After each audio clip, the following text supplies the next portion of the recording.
Hello guys, welcome channel माई सेल्फ Ashish from SMS Jaipur. और गाइस, जब अपन है next video that is heat stroke and of course heat acclimatisation और उसके बाद फ्रॉस्ट बाइट। तीनों टॉपिक इसी के अंदर पढ़ेंगे, ठीक है। देखो क्या है ना, कहानी इस तरीके से चल रही है। क्या बताऊँ मैं देखो यार, हीट स्ट्रोक अपन देख रहे हैं, ठीक है। देखो हीट स्ट्रोक में क्या हो रहा है यार, ये एक हीट रिलेटेड डिसऑर्डर है, एक बड़ी मेडिकल इमरजेंसी है। देखो हुआ क्या है, बाहर बहुत गर्मी पड़ रही है, ठीक है। बेसिक सी बात है, गर्मी पड़ रही है, आप लोगों को पसीना आएगा, हवा आएगी, पसीने को सुखा जाएगी और आपको बॉडी को ठंडक मिलेगी। तो इस तरीके से एक थर्मोरेगुलेटरी मैकेनिज्म चलता है। पर ये हवा हवा हवा हवा ये अपन हर बार कहते तो है, पर ये एक्चुअली जो हवा की अपन बात कर रहे हैं वो है ड्राई एयर। भाई हवा में नमी नहीं है, इसीलिए तो आई और स्वेट लेके चली गई, इवापोरेट कर गया। लेट से ये हवा है, ये इस बार ड्राई नहीं है, मतलब एक हॉट ह्यूमिड इन्वायरमेंट है, ठीक है।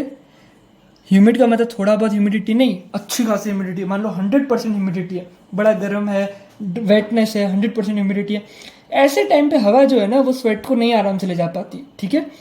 तो एक क्रिटिकल टेम्परेचर है, जब तक कि अगर उस क्रिटिकल टेम्परेचर से बॉडी ऊपर चली जाती है तो हीट स्ट्रोक हो जाता है उस बंदे को।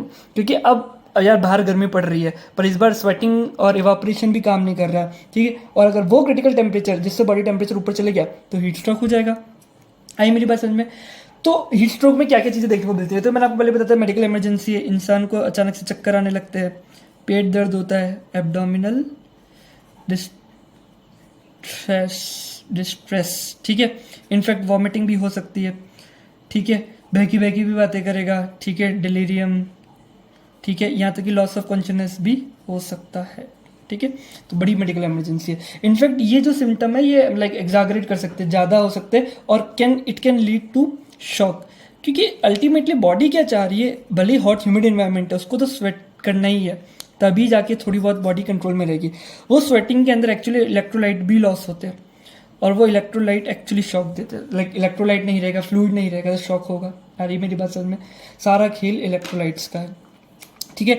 एक्चुअली क्या होता है ना, हीट स्ट्रोक आपको देखने को मिल जाए, आप में देखने को मिल जाएगा, मेरे में देखने को मिल जाएगा, पर वो लोग जो हमेशा ऐसे ही इन्वायरमेंट में रहते हैं उनमें नहीं देखने को मिलता। उनके अंदर हीट एक्लिमेटाइजेशन हो चुका होता है और वो लोगों को कुछ नहीं होता। For example soldiers, army people, ठीक है ना। मान लो कोई सोल्जर है ड्यूटी पे, ठीक है, ट्रॉपिकल एरिया में जहाँ पे मतलब हॉट ह्यूमिड इन्वायरमेंट रहता है, ड्यूटी है इन ट्रॉपिक्स, ठीक है। या कह लो माइनर्स, माइन वर्कर्स है, ठीक है भाई। साउथ अफ्रीका की जो माइन होती है, जब जहाँ पे वो गोल्ड को खोद रहे होते हैं, ठीक है, वो 2 मील नीचे होती है, ठीक है। वहाँ पे टेम्परेचर ऑफकोर्स बॉडी टेम्परेचर से भी हाई होता है और 100% ह्यूमिडिटी होती है। तो ऐसी कंडीशन में भी उनको कुछ नहीं हो रहा क्योंकि हीट एक्लिमेटाइज हो चुकी होती है। तो एक्लिमेटाइजेशन के अंदर क्या क्या चीज़ आती है, अगर इस एक्लिमेटाइजेशन के अंदर देखिए तो लाइक क्या क्या फिजियोलॉजिकल चेंजेस हो चुके हैं उनके अंदर, जिसकी वजह से उनको कोई प्रॉब्लम नहीं हो रही। एक तो उनके अंदर मैक्सिमम रेट ऑफ स्वेटिंग होती है, स्टार्टिंग से मैक्सिमम रेट ऑफ स्वेटिंग रहती है और बहुत ज़्यादा वो पसीना निकालते रहते हैं। साथ में प्लाज्मा वॉल्यूम ज़्यादा रहता है और स्वेटिंग हो रही है, इसका ये मतलब नहीं कि इलेक्ट्रोलाइट लॉस हो जा रहे, लाइक उनका जो इलेक्ट्रोलाइट है, ठीक है ना, तो लॉस ऑफ मतलब उनके अंदर कम से कम सॉल्ट का लॉस होता है इन स्वेट, और यूरिन में तो बिल्कुल ही नहीं होता, एंड यूरिन, ठीक है। एंड ऑफकोर्स ये कौन कराता है, बताया था मैंने आपको एंडोक्राइन में, एल्डोस्टेरॉन, ठीक है। एल्डोस्टेरॉन क्या करता है, सोडियम को रीअब्सॉर्ब करता है, सोडियम का एक्सक्रीशन को रोकता है, ठीक है ना। ओके, तो ये उनके अंदर ये फिजियोलॉजिकल चेंजेस रहते हैं, इसलिए वो हीट एक्लिमेटाइज्ड कहलाते हैं। ओके, एक अगला टॉपिक है फ्रॉस्ट बाइट। तो यार सीधी सीधी बात बता, तुमको क्या समझ में आ रही है यार, सारा खेल इलेक्ट्रोलाइट्स का है। ये इलेक्ट्रोलाइट शॉक, सोडियम, ये सब, इस पर मैं ज़्यादा बात इसलिए नहीं करता क्योंकि अल्टीमेटली इसका कोर जो कॉन्सेप्ट है बायोकेमिस्ट्री में अपन पढ़ते हैं। मतलब हर सब्जेक्ट का अपना एक कोर कॉन्सेप्ट होता है, बायोकेमिस्ट्री का अपना कोर कॉन्सेप्ट इलेक्ट्रोलाइट्स, या कह लो हर यूनिट का अपना एक कोर कॉन्सेप्ट होता है। आप लोग क्या करते हो, पेरिफेरी समझ लेते हो, कोर कॉन्सेप्ट समझते नहीं हो। वो कोर कॉन्सेप्ट से ही तो पेरिफेरी बनी है। कोर कॉन्सेप्ट समझ में आ जाएगा ना तो पेरिफेरी भी समझ में आ जाएगी, और इस पे बिल्ड ऑन भी करोगे आने वाले जो अपकमिंग आपकी पूरी लाइफ है डॉक्टर की, ठीक है। बस यही मैं बात कर रहा हूँ। देखो क्या होता है ना, एक होता है बेसिक, बेसिक एक्चुअली होता है बड़ा बेकार। फर्स्ट ईयर सेकेंड ईयर जो है वो कंप्लीटली बेसिक पे है, ठीक है। बेसिक को याद करना पड़ता है, क्योंकि याद वर्ड क्यों बोल रहा हूँ, क्योंकि इसकी क्लिनिकल रिलेवेंस आप लोगों को उस टाइम पे समझ नहीं आती। ये basics 3rd year 4th year में क्लिनिकली एकदम कन्वर्ट हो जाते हैं, और तब जिसने याद कर रखा था वो इस पे आगे बढ़ जाता है, और जिसने नहीं कर रखा था, मेरे जैसे ढीठ बच्चों ने, वो अब बेसिक्स याद कर रहे होते हैं।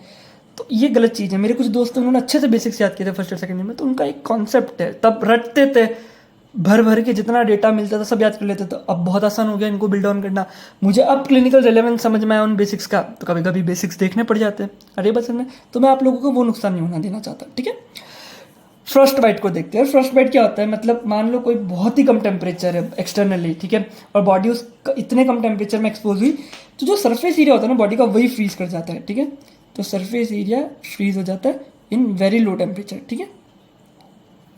और इनफैक्ट मतलब जनरली अपन को लाइक ईयर लोब्स और digits of hands and feet में देखने को मिलता है। और कभी कभी मतलब कंसिक्वेंटली अगर नहीं ठीक करते तो ये इतना ज़्यादा हो जाता है कि आइस क्रिस्टल्स बनने लगते हैं सेल्स के अंदर, जो बॉडी के सेल्स है उसके अंदर आइस क्रिस्टल्स बनते हैं, और इतने डेंजरस है कि ये आइस क्रिस्टल्स परमानेंट डैमेज कर सकते हैं, ठीक है। तो ये मोटी मोटी कहानी थी फ्रॉस्ट बाइट की। तो गाइस इसी के साथ यार अपनी एक्चुअली फिजियोलॉजी कंप्लीट हो गई, ठीक है। देखो एक बात मैं आपको बताऊँ, मैं आपको पहले ये भी बता दूं यार अपन ने क्या क्या चीज़ें नहीं करी है, देखो, क्योंकि ये क्लियर होना बहुत ज़रूरी है। देखो ये मिसलिनियस टॉपिक के अंदर एक दो और क्वेश्चन पूछते हैं, कार्डियोवास्कुलर चेंजेस, ठीक है, इन एक्सरसाइज, ये सब बहुत जनरल क्वेश्चन है, ये सब अब आपको आने चाहिए। Physiology of yoga, physiology of ageing, ये दो क्वेश्चन और है। देखो 2022 बैच के लिए तो ये मैं नहीं पढ़ा रहा, मे भी हो सकता है मैं 2023 के लिए पढ़ा दूँ, क्योंकि कैसा लगेगा यार मैं टॉपिक पढ़ा रहा हूँ। उसी तरीके से जनरल फिजियोलॉजी जो है उसको भी मैंने नहीं पढ़ा, उसमें यार ट्रांसपोर्ट, दो इंपॉर्टेंट क्वेश्चन है, सिर्फ ट्रांसपोर्ट और एक एपोप्टोसिस। एपोप्टोसिस बहुत इंपॉर्टेंट रहता है, वह बायोकेमिस्ट्री में कर ही ले, तो वही सेम चीज़ है ट्रांसपोर्ट, ठीक है। एक्टिव पैसिव, एक्टिव के अंदर प्राइमरी सेकेंडरी, वहीं पे आता है अपना सोडियम पोटेशियम पंप, ठीक है। तो ये टॉपिक्स है। अब कैसा लगेगा यार मैं मतलब इस लेवल पे आके आप लोगों को पैसिव ट्रांसपोर्ट पढ़ा रहा हूँ, मतलब शर्म आनी चाहिए। ऑस्मोसिस, डिफ्यूजन ये पूछते, तो कोई बहुत बड़ी बात नहीं है। ये मेनली ये रहता है transport, active transport, secondary active transport, sodium potassium pump, ये फिर आप लोग सोचो आपको कैसा लगेगा, अब ये चीज़ भी यूट्यूब से पढ़ रहे हो, ठीक है। तो हर एंगल से ये एक ही बात है, ऐसा नहीं कि ये पढ़ाना नहीं चाह रहा, पर यार अब ठीक है यार, अब समझ रहे हो, मतलब और भी इससे रिलेटेड इंपॉर्टेंट चीज़ें वो सारी मैंने कवर करा दी। ये टॉपिक्स मैं करा दूंगा, ठीक है, मुझे थोड़ा टाइम दो, क्योंकि एक्चुअली क्या मेरे एग्जाम्स आने वाले हैं, फाइनल ईयर के एग्जाम्स आने वाले हैं, उसके बाद इंटर्नशिप है, इंटर्नशिप के साथ साथ नीट पीजी करना है, तो कहीं ना कहीं बिजी हूँ। तो मैंने आपको ये भी बता दिया कि मैंने क्या नहीं करा है, इससे आपको क्लियर रहेगा। Cardiovascular changes in exercise, physiology of yoga and ageing, transport, apoptosis, osmosis, diffusion, ऐसे टॉपिक। ट्रांसपोर्ट बहुत इंपॉर्टेंट है, सोडियम पोटेशियम पंप कर ही लेना। एक्टिव पैसिव ट्रांसपोर्ट क्या होता है, सेकंड एक्टिव ट्रांसपोर्ट क्या होता है, ठीक है। तो इसी के साथ यार फिजियोलॉजी अपनी खत्म होने का एक बहुत बड़ी जर्नी थी यार। इनफैक्ट मैंने 19 बैच को भी पढ़ा है, 20 बैच को पढ़ा है, 21 बैच को पढ़ा है, 22 बैच का भी एग्जाम होगा। पता नहीं 23 बैच को मैं क्या पढ़ाऊंगा क्या नहीं, शायद बायोकेमिस्ट्री पढ़ाऊँ, शायद कुछ ना पढ़ाऊँ, शायद यही टॉपिक कंप्लीट करा दूँ, या कुछ और प्लान्स जो भी रहेंगे, ठीक है। सो गाइस, और ज़्यादा इमोशनल नहीं होना, क्योंकि मैं कहीं जा नहीं रहा, मैं रोज आता रहूँगा लाइव सेशन पे, ठीक है, क्योंकि मैं खुद दूर जाऊँगा ही नहीं। मेरा मन है बायोकेमिस्ट्री पढ़ाने का, मुझे ऐसा लगता है कि आपको एक मस्त अप्रोच दे सकते हैं बायोकेमिस्ट्री को लेकर के भी, फील ना ला दी तो मेरा नाम आशीष नहीं, ऐसा देखते हैं यार क्या रहता है, ठीक है। सो गाइस इस वीडियो में इतना ही यार, मिलते हैं अगले वीडियो में, ज़रूर मिलेंगे, ठीक है, अगले वीडियो में। तब तक के लिए बाय बाय, जय हिंद, जय भारत।